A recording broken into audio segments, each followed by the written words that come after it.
Welcome back. వివిధ దినపత్రికల్లోని ప్రధాన అంశాలను ఒకసారి చూద్దాం. ముందుగా ఈనాడు దినపత్రికను తీసుకుంటే ప్రధానంగా విభజన సమస్యల పరిష్కారానికి 3 అంచెల విధానం.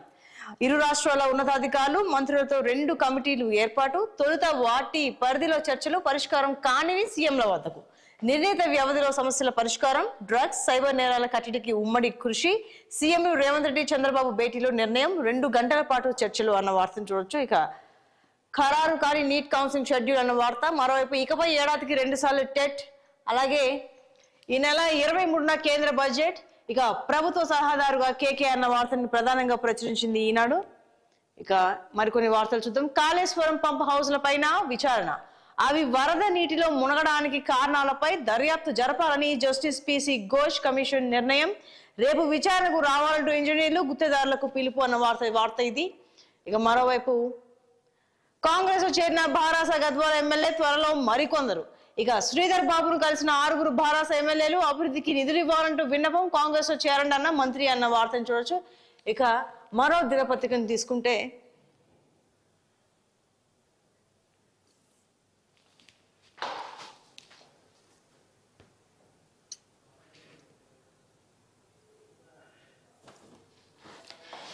ఇక ఆంధ్రజ్యోతి వార్తా పత్రికలో ముందడుగు. ఇరు రాష్ట్రాల సీఎంల భేటీకి సంబంధించి ప్రస్తావించారు. ఇక చిన్న చిన్న సమస్యలపై పేచీలు వద్దు, ఎవరి మనోభావాలు దెబ్బతినకూడదు, ఏ రాష్ట్రానికి అన్యాయం జరగకూడదు, పూర్తి సమ్మతితో పరిష్కరించుకుందామని బాబు వ్యాఖ్యలు. ఇక ఆ 5 విలీన గ్రామాలు తెలంగాణకు ఏటపాక, కన్నాయిగూడెం, పిచ్చుకలపాడు, గుండాల, పురుషోత్తమపట్నం ఇవ్వాలన్న రేవంత్. కేంద్రానికి లేఖ రాసేందుకు సీఎంల అంగీకారం అన్న వార్త చూస్తున్నాం.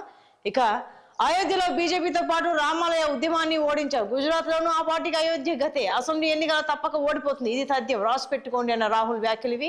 ఇక షెడ్యూల్ ప్రకటించలేదు, వాయిదా ఎక్కడిది. నీటి యూజీ నిరవధిక వాయిదా వార్తల్ని ఖండించిన కేంద్రం. నెలాఖరులో నీటి యూజీ కౌన్సిలింగ్ అన్న వార్తను చూడొచ్చు. ఇక రైల్వే ప్రాజెక్టులకు అవినీతి చెదరు. వంతెన నిర్మాణ పనులకు లంచం డిమాండ్. రెడ్ హ్యాండ్ గా పట్టుకున్న సిబిఐ అధికారులు.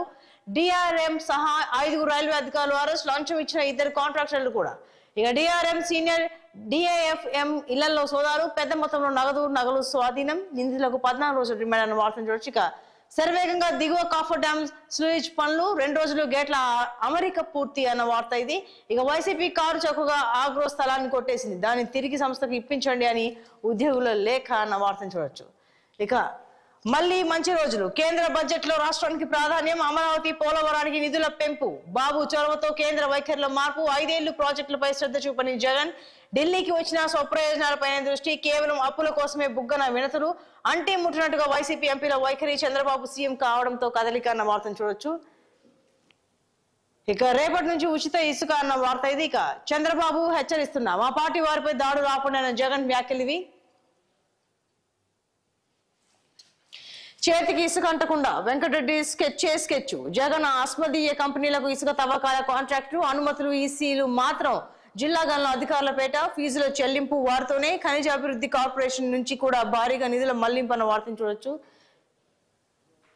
ఇక సాక్షి దినపత్రికలోని ప్రధాన అంశాలను ఒకసారి చూద్దాం.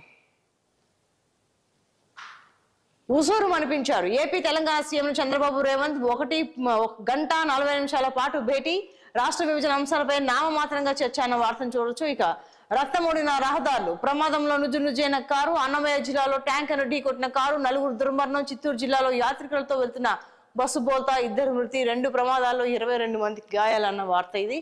ఇక బిక్కుబిక్కుమంటూ రాత్రంతా అడవిలోనే. టీడీపీ కూటమి అరాచకానికి బెంబేలెత్తిన సుబ్రహ్మణ్యం రెడ్డి కుటుంబం. ఆయన తీవ్రంగా హింసించిన టీడీపీ గూండాలు. ఇటుకల బట్టి ధ్వంసం. ఇటుకల తరలింపు. టమాటా పంట మార్కెట్ కు తీసుకెళ్లకుండా అడ్డు. పోలీసులు స్పందించకపోవడంతో ప్రాణ రక్షణ కోసం అడవిలోకి. రాత్రంతా క్రూర మృగాల మధ్య అడవిలోని టీడీపీ కూటమి దాడులతో వణుకుతున్న చిత్తూరు జిల్లా వైఎస్ఆర్సీపీ వారు శరణు కోరి తమ పార్టీలో చేరితే వదిలేస్తామంటున్న టీడీపీ నేత అన్న వార్త ఇది. ఇక ఈ నెలలో వరుస అల్పపీడనాలన్న వార్త ఒకవైపు, మరోవైపు కృష్ణలో ఎగువన పెరిగిన వరద అన్న వార్త మరోవైపు ఉంది. ఇక గత ప్రభుత్వం దాదాపు పూర్తయిన పేదల ఇళ్లను తమ ఘనతగా చెప్పుకునేలా కూటమి ప్రభుత్వం స్కెచ్ అన్న వార్త. ఇక ఆ ఇళ్లన్నీ బాబు ఖాతాలోకి అని సాక్షి ప్రశ్నించింది. ఇక పింఛన్లపై ఫిర్యాదు చేస్తే దాడి చేస్తారా? లబ్ధిదారులకు ఇళ్ల వద్ద పింఛన్లు ఇవ్వమనడం తప్ప. టీడీపీపై సిపిఎం రాష్ట్ర కార్యదర్శి శ్రీనివాసరావు ఆగ్రహం. శ్రేణులను అదుపులో పెట్టుకోవాలని హెచ్చరిక. పింఛన్లపై పల్నాడు కలెక్టరేట్ లో ఫిర్యాదు చేసిన సిపిఎం నేత రామారావుపై టీడీపీ నేతల దాడి. చికిత్స పొందుతున్న రామారావును పరామర్శించిన శ్రీనివాసరావు దాడి చేసిన వారిని వెంటనే అరెస్ట్ చేయాలని డిమాండ్ అన్న వార్తను చూడొచ్చు. ఇక అరాచకం ఆపండి, సీఎం చంద్రబాబు వైఎస్ జగన్ మరోమారు హెచ్చరిక అన్న వార్తను కూడా చూడొచ్చు. ఇక వెలుగు దినపత్రికలోని ప్రధాన అంశాలను ఒకసారి చూద్దాం. 23 కేంద్ర బడ్జెట్ అన్న వార్తని ఇదివరకు చూసాం. ఇక మరో 7 కాంగ్రెస్ లో చేరేందుకు సిద్ధమైన బీఆర్ఎస్ ఎమ్మెల్యేలన్న వార్తను చూస్తున్నాం. ఇక బీఆర్ఎస్ లో మిగిలేది ఎవరు? ఇప్పటికీ 7 ఎమ్మెల్యేలు 6 ఎమ్మెల్సీలు కాంగ్రెస్ లోకి అన్న వార్తను చూస్తున్నాం. ఇక ఎంజీఎం లో ఒకే రోజు 40 మంది డాక్టర్లు డుమ్మా, రిజిస్టర్ లో నెల సంతకాలు ముందే పెట్టుకున్న మరో డాక్టర్. వరంగల్ కలెక్టర్ తనిఖీలో బయటపడ్డ భాగవతం, ముందస్తు సంతకాల డాక్టర్ సస్పెన్షన్ పై డిఎంఈకి సిఫార్సు, విధులకు గైరాజులైన సిబ్బందికి షోకాస్ నోటీసులు, రోగుల పట్ల నిర్లక్ష్యంగా ఉన్నారని డాక్టర్లు సిబ్బందిపై ఆగ్రహం, ఎంజీఎం సూపరింటెండెంట్ ను సంజాయిషి అడిగిన కలెక్టర్ అన్న వార్తను చూడొచ్చు. ఇక ప్రభుత్వ సలహాదారుగా కేకే అన్న వార్తను చూస్తున్నాం. ఇక కొత్తగా ఓడలు వచ్చినాయి, పిల్లల మర్రికి 6.5 ఏళ్ల ట్రీట్మెంట్ సక్సెస్ అన్న వార్తను చూస్తున్నాం. 700 ఏళ్ల నాటి మహావృక్షానికి పునర్జీవం, 2018లో ఒకేసారి చీడ చెద పురుగుల అటాక్, సెలైన్ బాటిళ్లతో పెస్టిసైడ్స్ కలిపి ట్రీట్మెంట్ షురు. ఇక పైపుల ద్వారా ఊడల ఎదుగుదలకు ప్రత్యేక చర్యలు, ట్రీట్మెంట్ జరుగుతుండడంతో 6.5 ఏళ్లుగా నో ఎంట్రీ, వచ్చే వారం సందర్శన కోసం రీఓపెన్ అన్న వార్తను చూస్తున్నాం.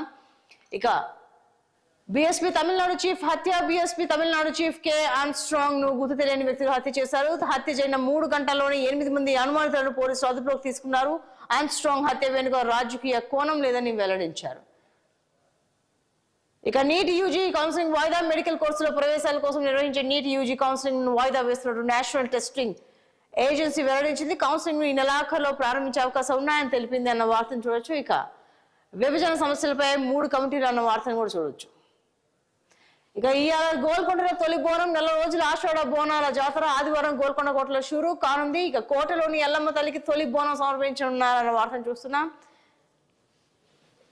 ఇక దిశ వార్తాపత్రికలోని ప్రధాన హైలైట్స్ ఒకసారి చూద్దాం. మరో 6 సెక్రటరియట్ లో మంత్రి శ్రీధర్ బాబుతో భేటీ, నేడో రేపు పార్టీ మారొచ్చని ప్రచారం, అభివృద్ధి కోసమే కలిసామన్న ఎమ్మెల్యేలు. ఇక మరోవైపు సికింద్రాబాద్ టు గోవా త్వరలో స్పెషల్ ట్రైన్, బై వీక్లీ రాకపోకలు, ప్రయాణికులకు తప్పనున్న కష్టాలు అన్న వార్తను చూస్తున్నాం. ఇక దసరా నాటికి ఇందిరమ్మ ఇల్లు శంకుస్థాపన చేసేలా సర్కార్ ప్లాన్, అర్హులను గుర్తించే పనిలో అధికారులు, ఇతర రాష్ట్రాల్లోనూ ఆఫీసర్ల స్టడీ గైడ్ లైన్స్ రూపకల్పనకు కసరత్తు అన్న వార్తను చూస్తున్నాం. ఇక 22న పార్లమెంట్ సెషన్, ఆగస్టు 12 వరకు నిర్వహణ, 23న కేంద్ర బడ్జెట్ ప్రవేశపెట్టనున్న ఆర్థిక మంత్రి సీతారామన్, కేంద్ర మంత్రి కిరణ్ రిజిజు వెల్లడి అన్న వార్త ఇది. ఇక కటాఫ్ 5 ఎకరాలు రైతు భరోసాపై మెజార్టీ రైతుల ఒపీనియన్, లిఖితపూర్వకంగానూ సలహాలు స్వీకరించిన వ్యవసాయ శాఖ, కేబినెట్ సబ్ కమిటీ దృష్టికి ఈ అంశం, కౌలు రైతుల గుర్తింపు విధానాలపై గందరగోళం అన్న వార్తను చూడొచ్చు. ఇక కేకే ప్రభుత్వ సలహాదారుగా నియామకం గురించి వార్త ఉంది. ఇక ఇరాన్ అధ్యక్షుడిగా పేజెష్కియాన్, ప్రధాన ప్రత్యర్థి సయీద్ జలీల్ పై విజయం, ఇబ్రహీం రైసీ మృతితో ఎలక్షన్స్ అన్న వార్తను చూడొచ్చు. ఇక అమర్నాథ్ యాత్రకు బ్రేక్, తాత్కాలికంగా నిలిపివేత, భారీ వర్షాలు దానికి కారణం. ఇక కాళేశ్వరంపై కమిషన్ విచారణ స్పీడప్, రేపటి నుంచి ఎంక్వైరీకి ఇంజనీరు, ఇప్పటికే వారికి నోటీస్ అన్న వార్తను చూడొచ్చు. ఇక కేసీఆర్ పంపించిన రొయ్యలు చేపల పులుసు, ఒకవేళ బై ఎలక్షన్ జరిగితే అవన్నీ బీజేపీ ఖాతాలోకే, రాజకీయ విమర్శలపై నా దూకుడు తగ్గదు, కేంద్ర హోంశాఖ సహాయ మంత్రి బండి సంజయ్ అన్న వ్యాఖ్యలు ఇవి. ఇక 3 అంచెల వ్యూహం, 2 రాష్ట్రాల మధ్య వివాదాల పరిష్కారానికి అన్న వార్తను కూడా చూడొచ్చు. ఇక మరోవైపు ఏడాదికి 2 సార్లు టెట్ అన్న వార్తను కూడా చూస్తున్నాం. ఇక నీటి యూజీ కౌన్సిలింగ్ వాయిదా అన్న వార్తను కూడా ప్రధానంగా ప్రశ్నించింది దిశ. రైట్, ఇక ఇవి పలు వార్తాపత్రికలోని ప్రధాన అంశాలు. స్టే ట్యూన్ టు 6 టీవీ, సామాన్యుడి ఆరోపణ.